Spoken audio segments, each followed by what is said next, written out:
Sabe aquela cena clássica de filme? A família inteira reunida numa sala, um advogado lendo de forma bem solene as últimas vontades de quem partiu, revelando segredos, heranças, é super dramático, emocionante, né? Pois é, mas segundo as fontes que a gente vai analisar hoje, na vida real a história é bem diferente. E essa frase, que vem direto do nosso material de base, resume tudo perfeitamente. Aquela ideia romântica do testamento, como se fosse a grande solução para a herança da família, bom, ela simplesmente desmorona quando a gente encara o sistema legal de verdade. Então, o nosso roteiro hoje é exatamente esse. Primeiro, vamos desconstruir esse mito do testamento. Depois, vamos ver a dura realidade jurídica. E aí, vamos explorar uma alternativa moderna que as fontes apontam como sendo muito mais segura e eficiente. A gente vai comparar os custos e, no fim, entender a conclusão de quem realmente estuda esse assunto a fundo. Ok, vamos lá então. O testamento é sem dúvida uma das ferramentas de sucessão mais conhecidas que existem, só que o propósito real dele é talvez um dos pontos mais mal compreendidos quando o assunto é planejamento familiar. E aqui, olha, está o pulo do gato. Por lei, o testamento serve para destinar até 50% do patrimônio para quem a pessoa quiser, sabe? Pode ser um amigo, um funcionário, uma instituição de caridade. Ele não foi feito para organizar a herança dos filhos, os chamados herdeiros necessários, porque a parte dele já é garantida por lei. Tentar usar o testamento para isso, como a gente viu no famoso caso do Gugu Liberato, é o que na maioria das vezes abre a porta para anos e anos de briga na justiça. Agora vamos para a parte prática. É aqui que o mito realmente se desfaz. O material que a gente está analisando aponta 4 falhas bem sérias que podem transformar um testamento numa verdadeira armadilha para as famílias. E é aqui que as maiores expectativas vão por água abaixo. Um testamento, para começar, não evita o inventário. Pelo contrário, ele cria um passo judicial a mais. Ele acaba virando um convite a contestações, o que prolonga o sofrimento da família e, como a gente vai ver, pode ser financeiramente devastador. A burocracia aqui é dupla, gente, não é um, são 2 processos. Primeiro, um juiz precisa analisar e validar o testamento.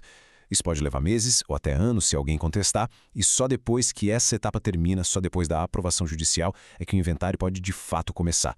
É uma espera longa, cara, e muito desgastante antes de qualquer bem ser transferido. Bom, diante de tantos problemas com esse método mais tradicional, a análise que a gente está explorando hoje apresenta uma estrutura jurídica bem mais moderna, pensada justamente para evitar esses conflitos e custos todos. É a chamada holding familiar. A ideia é, na verdade, simples e muito poderosa. Em vez de os bens estarem no nome das pessoas, eles são colocados dentro de uma empresa. Essa empresa vira uma espécie de cofre da família.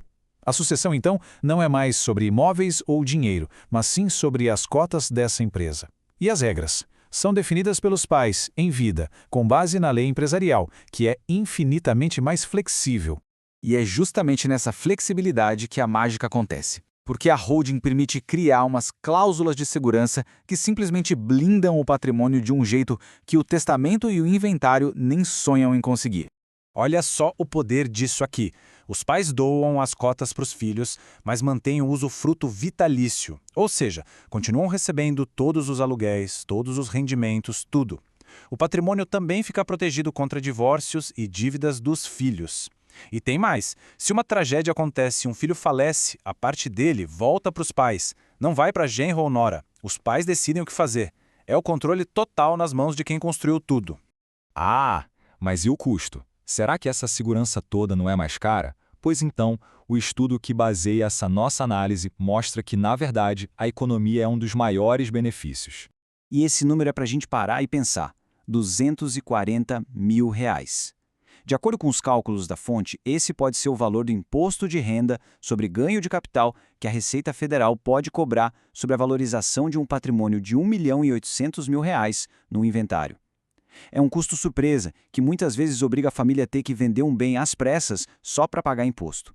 E quando a gente coloca um do lado do outro, assim fica muito claro, né? A holding não só evita aquele imposto altíssimo de 240 mil, como também mantém o controle total com os pais. O risco de brigas na família cai lá para baixo. E, o mais importante de tudo, elimina completamente a necessidade de inventário. A transferência é automática, sem processo judicial, sem dor de cabeça. Então, com base em toda essa análise, o material de origem chega a uma conclusão bem direta sobre qual é o melhor caminho a seguir. Fica muito evidente que, na visão da fonte, a holding familiar não é só mais uma opção. é, na verdade, a evolução do planejamento sucessório, algo muito mais alinhado com as necessidades de proteção e de eficiência das famílias de hoje em dia.